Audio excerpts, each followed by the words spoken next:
was December 24th, 1932.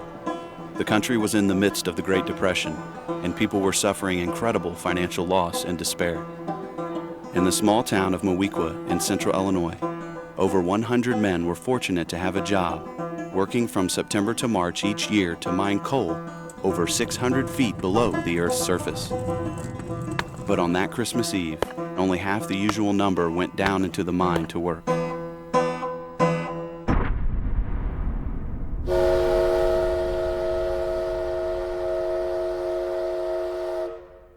At 8:15 a.m., the mine's whistle blew. Families, friends, and other mine workers heard the whistle and came to the mine to see what was wrong. People came from all over town, from businesses and from homes. What they found struck terror in their hearts, for falling dirt, coal, and slate were blocking the mouth of the tunnel. On this day that was usually marked with celebration and festivity, an explosion within the mine had trapped 54 men inside. The word went out quickly, and state-trained rescue workers and the Red Cross headed for the town, hoping they weren't too late. But this year, there would be no Christmas in Moweaqua.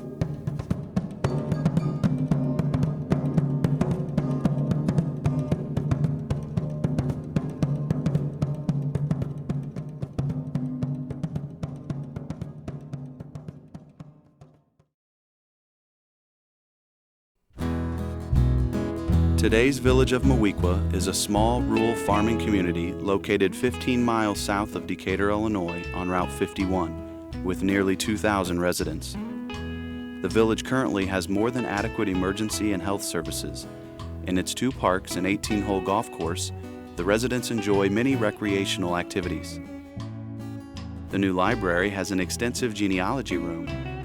Moweaqua's many churches provide diverse opportunities for worship, and its businesses provide the citizens with needed goods and services.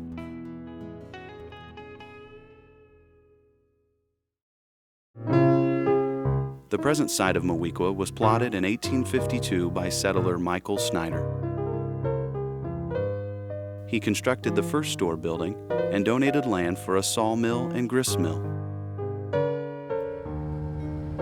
Realizing the importance of the railroad in the development of the town, he provided land to encourage railroad building. In the 1850s, Moweaqua grew from a few scattered homes settled on the prairie to a town with many conveniences. Schneider's vision for the village was realized when the railroad reached Moweaqua in 1855, bringing opportunities for growth and prosperity. Town dwellers and farm families alike could find necessary goods at the general store and services at the sawmill and the blacksmith. A newspaper and bank were operating by the end of the 19th century to serve a population that had grown to 1,600 people. Moweaqua was considered up to date, with local and long-distance phone service, miles of brick sidewalks, electricity in homes and businesses, and a coal mine.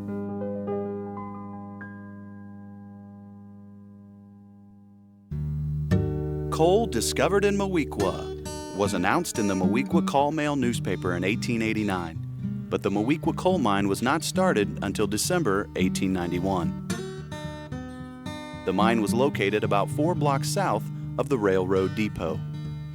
In August 1892, the 500-foot level was reached, and a month later, 3 veins of coal, each 6 feet thick, were found.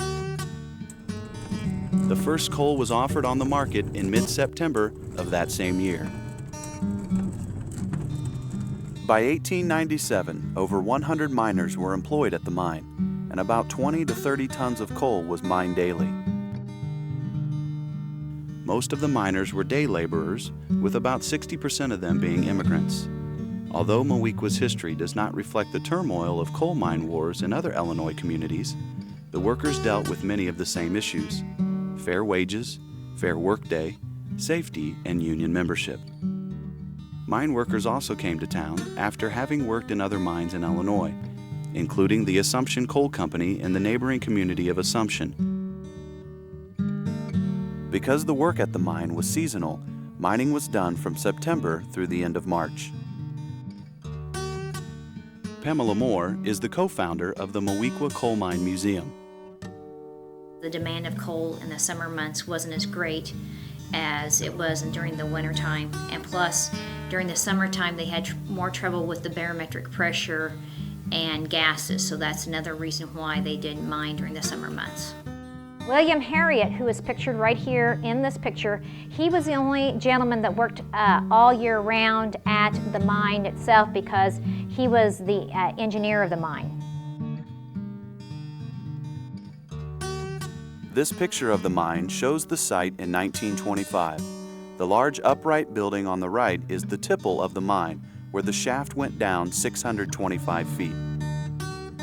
The building on the left is the engine building, which powered the cages to take the miners down into the mine and to bring up the cars full of coal. This mine was Shelby County's largest mine. According to the Illinois State Geological Survey records, more than 100 different mines have been operated in Shelby County through the years, most of them during the 1930s and 40s. The Moweaqua mine used a method called room and pillar mining. It was mined like what I want to call honeycombed, where you would mine a room, leave a room, mine a room, leave a room. So you mine a strip, leave a strip so that it wouldn't fall down. You use timbers to help hold up the ceiling of where you were working at. There would be still ground in between these rooms so that there would be no really debris that would fall down except for if there was a massive explosion. The miners worked 2 8-hour shifts mining the coal. The third shift was for blasting. In this picture, we have a gentleman there is undercutting coal in our mine. As you can see, he's only got a little prop here propping up that coal above him, and he's undercutting it to get it ready for blasting, because the coal would have to be undercut so that when it's blasted, it would just come right down. It wouldn't blast out. So that's the way they could control the area that's going to be blasted down. Sometimes you would work by yourself, other times you would work with another person doing the undercutting. After you would have your undercutting done, you would use a drilling machine. You would crank this up, prop this up where this would be tight at the top, and you might have to put some timbers in here for the buffer. The same thing would be at the bottom. You have a crank that will crank this drilling machine, and this all is done by hand. You can adjust it to tilt up or to tilt down. After you get this in place, you first would start out with a starter bit. Okay, and it has teeth on the end here, which will drill into the face of the coal. Then you've got to put your blasting material in there. When everybody else was out of the mine, there were 2 men that would do all the blasting of the coal, so it would be down the next day. Mules were used to move the cars down in the mine. At least 3 weeks before the mining began, the animals were taken down so their eyes would become accustomed to the darkness.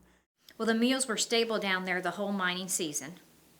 And sometimes they were very stubborn, some of the miners have told us. So some of them, if they chewed chewing tobacco, they would give some to the mules because they liked the chewing tobacco. If they liked, like you bring in an apple to them or a carrot to them, to kind of prod, if you couldn't get them to move, at least you had something in reserve that kind of prompted them so they might work for you a little bit better. At the end of the mining season, the mules would be pastured north of town. Canaries also worked in the mines. Miners carried the canaries down in cages. If poisonous gases were present, the canaries would be affected first and the miners would be alerted to the danger. Gas detector lanterns were brought into use in the early 1800s. Inspectors would look at the color and the height of the flame. The color would indicate what type of gas was in the air, while the height of the flame would tell how deadly it was. Methane gas was a particular danger. In addition to cave-ins, poisonous gases, the black damp, and machinery accidents, there were many disasters in many mines caused by fire, flood, and explosion. Safety was a continuous issue in the mining industry, with increasing safety requirements and procedures being implemented as the industry developed. Miners wore hats with a carbide light attached. This is the type of miner's hat that they were using at that time. It's just a canvas hat. You can see that there's no protection there at all. And this is the carbide lamp, and it hooks onto this metal plate that is on the front of the cap itself. And the way you light the carbide light, you have a flint, and you just light it, and then this makes a spark. And after this was lit, then you would attach it here onto your hat and put it on your head. And if the bottom here was full of carbide all the way, it would last you about 2 hours. So you'd have to have an extra container, which they called a carbide flask, and you would keep your dry carbide in there. And then one thing also the miners would want to do, they would want to keep their reflector very shiny, so that the shinier your reflector was, the better light it would make in complete darkness.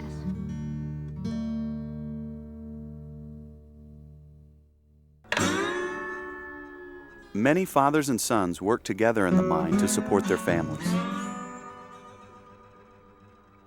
A young miner had to work as an apprentice under a licensed miner for a year before he received his license, called the State Miners Examining Board paper.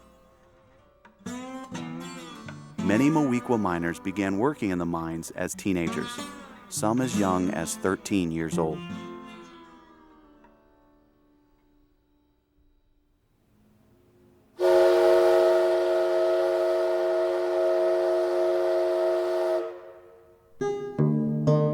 On December 24th, 1932, at 8:15 a.m., the whistle blew at the Moweaqua Coal Mine. People came to the mine from all over town. Something was wrong. People knew that, they usually blow a whistle to tell the men to come to work, and here the men have already been to work and the whistle's sounding again, so they knew that there was something wrong. So immediately people just started swarming down there to the mine site. That day, a methane gas explosion trapped 54 miners 625 feet below the ground. After an unusual drop in barometric pressure, methane gas escaped into the Moweaqua mine. The gas was ignited by the open flame carbide lights. Rescue miners came by rail and car from Pana, Springfield, and other surrounding areas. Moweaqua miners were not allowed to go down in the mine and help with the rescue. Fallen dirt, coal, and slate blocked the tunnel mouth. Rescue workers worked all day and night in hopes of finding the miners still alive.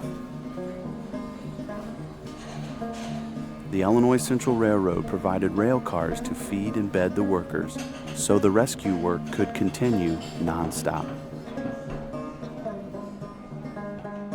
The Red Cross, local residents, and miners brought food to the rescue workers and crowd. Part of this food was prepared at the Moweaqua Hospital. Mining officials, miners, and family members of the trapped miners anxiously waited for news from the rescue workers. This disaster affected the entire community and brought the citizens of Moweaqua together. People stood for hours outside the mine site waiting for any news. Ambulances from the surrounding area were ready to assist. Police roped off the area to keep the people back and to keep paths clear for emergency vehicles. Many people also waited outside the morgue to hear news about their loved ones. In the words of Peter Joyce, state mine inspector who was called in that day, the mine was roped off. Pressed against the ropes were the wives, children, and other relatives of the men below, awaiting the appearance of or word from their loved ones. It requires little imagination to complete the picture. Grief-stricken people on top, entombed men below, desolate homes behind them. Joyce later said, "We came up out of the mine about 2:30 a.m. The stars are shining brightly. This is Christmas morn. And here, all these men, women, and children, pressing against the ropes, straining to see if we have brought any of the men up with us. As we came through the lines, a sob is stifled. We can feel the stares of the people upon us.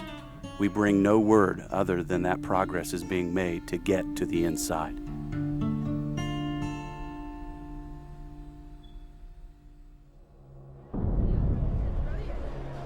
On Sunday morning, About 28 hours after the explosion, rescue workers reached the first group of imprisoned miners. The rescue effort and the waiting continued for 6 more days until the last miner's body was recovered.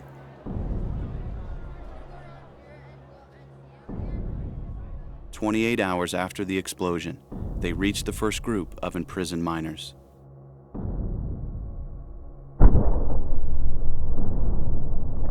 They found the bodies of 12 men near the site of the explosion and in the fall area it created. It was Christmas Day. On December 26th, in the first corridor south of the explosion site, workers found the bodies of 27 miners. Also on December 26th, rescue workers found the lone body of Tom Jackson. Heading into the mines corridor, labeled North 15, workers found the bodies of 7 miners at 1,200 to 1,600 feet on December 27th. The final 7 miners were also found in North 15 at 1,700 to 2,000 feet.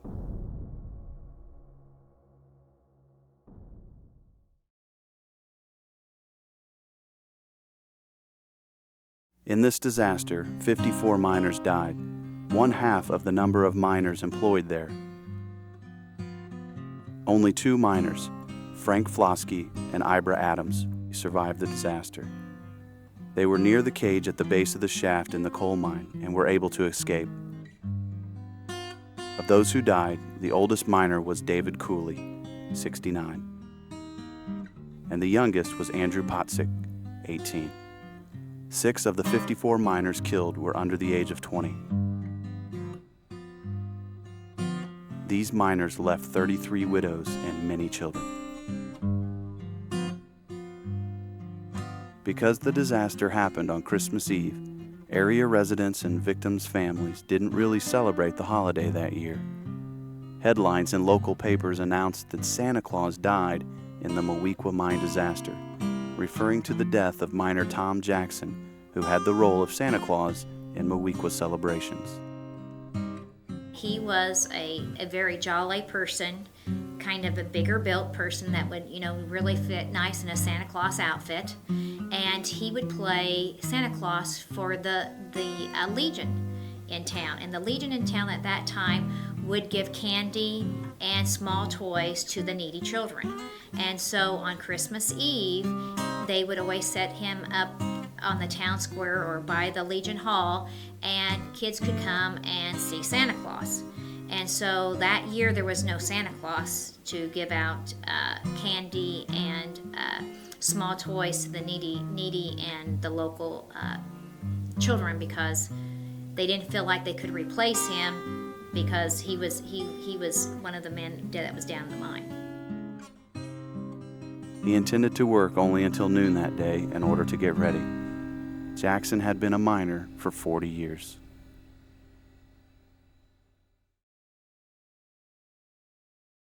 Three children were born after their fathers' deaths. They were Mike Potzik, Lynn Green, and Shelia Corby. Settlement paid to the widows of the miners was based on years worked and number of dependents, and was given in a lump sum. 18 of the miners were immigrants from the European countries of Czechoslovakia, Slovakia, England, Italy, and Russia. Several were second-generation Americans born in the United States of immigrant parents. The workers, 80% of them were of foreign descent. Most of them were first generations coming to the United States. They came from Czechoslovakia, France, England, and most of them lived around the mine site itself, and they were called the South Enders. Of the 54 miners, 34 were lifelong or long-time residents of Moweaqua and other area communities. Many families lost 2 or 3 family members in the disaster. 28 of the victims were related to 1 or more other victims. There were 7 sets of fathers and sons killed: the Campbells, Corbys, McDonalds, Potsiks, Rofes, Supinis, and the Turpaks. There were also 7 sets of brothers who died: the Burleys, Corbys, Harmon's, Jurick's, McDonald's, Negree's, and Sarver's.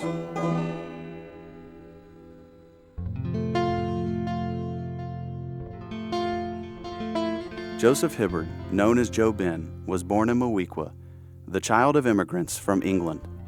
He grew up in the southeastern section of town near the Moweaqua Coal Mine. His father was also a coal miner. I lost my brother and my father both in 1930. And I left my mom with 3 kids, so we had it pretty rough. Although Joe was a 16-year-old employee of the coal mine, he was not at work on the day of the disaster. The boss just said for me not to work that day. He just didn't really want me to work that day.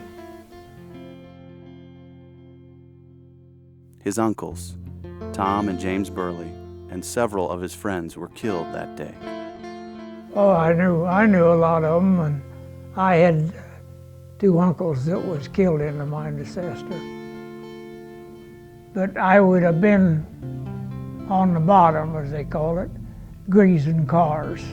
So if I had even been down there that day, I'd have been all right. After the disaster, Joe worked cleaning up the coal mine. But I worked down here. When they opened it up, it worked 1 year pretty good. And then the next year, in 35, the fall of 35, they closed it down because the miners was only getting 5% of the pay. At the time of the disaster, R.C. Stein Funeral Home was the only funeral home in Moweaqua. Over 50 funeral directors and embalmers were called in from all over the area to assist in preparing the bodies for burial. A Catholic Mass was held for 24 miners at the old Moweaqua High School gym, with the Archbishop James A. Griffin of the Springfield, Illinois Diocese presiding over the service. More than 1,000 people attended the Mass, and the funeral procession, more than a mile long, wound its way to the Calvary Cemetery where the men were buried. Many of the immigrant families were Catholic. Other miners were buried in the North Cemetery, which is now known as the IOOF Cemetery, after individual or small group funerals at their own churches or homes. Pana, Illinois was considered the rose capital of the United States from the 1930s to the 40s. What was really touching, though, that the florist from Pana sent 5,000 roses free of charge, so each of those caskets of all the miners that were killed could have a spray of roses on them. And at one time, Pana had 5 working mines, so they knew of the devastation that might still happen to them in a big explosion like that, and they felt very close to these Moweaqua miners. The miners worked without pay to reopen the mine after the disaster, with the next cutting of coal beginning on December 27, 1933. Even with appeals to the state for financial assistance, they were unable to keep the mine going, and its charter was dissolved 2 years later.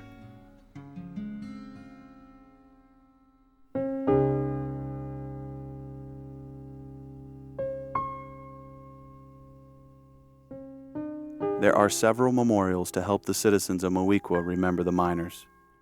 The first memorial was placed in the local Catholic parish. A stained glass window in the church depicts the miner's hat with a miner's pick. Every Christmas Eve, a special Mass is held in memory of the 54 miners who died. In 1964, a monument was placed in the center of Moweaqua Central Park with each of the 54 miners' names engraved on it. A memorial flag is placed on each miner's grave during the weeks of Christmas and Memorial Day. In 1986, Bruce and Maribeth Sarver purchased Steve Novota's building in downtown Moweaqua for the purpose of establishing a coal mine museum. The logo painted on the south side of that building was designed and painted by Pam Moore of Moweaqua. Present at the opening ceremony were several Moweaqua miners who had not been working the day of the disaster, and many of the descendants of the disaster victims' families. Since the opening in 1986, the number of artifacts on display has quadrupled, and more than 50,000 people have visited. The museum houses reading materials of the 1932 disaster and about mining in Illinois. Many of the original news articles written about the disaster and information about the miners are on display. Several displays depict actual mining implements and practices used in the Moweaqua mine at the time. The miners in the displays are referred to as Mike and Andy, since there were 3 sets of fathers and sons named Mike and Andy who were killed in the disaster. On December 22, 1990, a memorial at the Moweaqua mine site was dedicated. A state historical marker, benches, names of the miners, and a flagpole were placed in remembrance. In 2008, the Moweaqua Public Library, Moweaqua Coal Mine Museum, Moweaqua Historical Society, and Central A&M School District 21 partnered through a Library Services and Technology grant funded through the Illinois State Library. This project strengthened collaborative relationships to preserve and share memories, artifacts, and information about not only the town's rich history, but particularly the impact of the Moweaqua coal mine disaster. Well, I think it's very important that we keep the history of Moweaqua for future generations, not only for my generations, but for generations to come. Because if, let's say, in 50 years someone comes to town and they would never know that there was ever a mine here, and I'm sure that these miners, if they were living today, would be so proud that we're honoring their memory and their family's memory. And they're one reason why Moweaqua was put on the map, because of their mining abilities and that manufacturing at that time in the 30s. In addition to the physical memorials, the project used technology to capture the memoirs and to make the information available to local residents, researchers, miners' family members, and others who may be interested. For over 200 years, Moweaqua has been the place where life stories begin. Through sharing this history and telling these stories, future residents can be inspired by the commitment and courage of earlier generations to create a strong community. A community that has withstood the hardships of disaster to remain the one and only Moweaqua.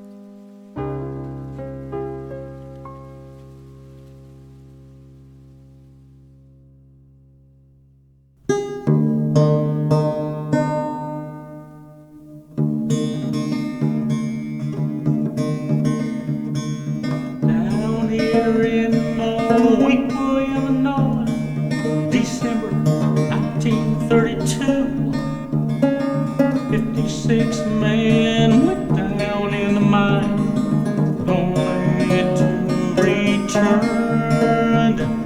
3 generations have worked this mine since the first coal was tapped.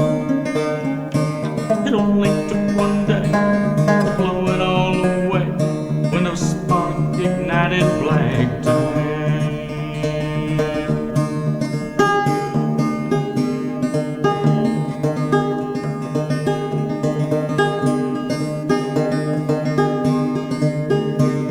I was one of 2 cagers. We took 'em up and down the shaft. We eased 'em down slow and then turned on that below, and in the evening brought them back up again. 8 o'clock Christmas Eve morning, that's when the trouble began. We just let off the man, or headed back up again, but a cloud of dust blew up the shaft.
Some men work for a living, some like to sing and rhyme. Let me tell you of a day, a sad, sad day, down in Moweaqua Mine. Christmas Day was coming, you heard it from kids everywhere. They'd fixed up a tree hung with sprigs of holly and set it up in the square.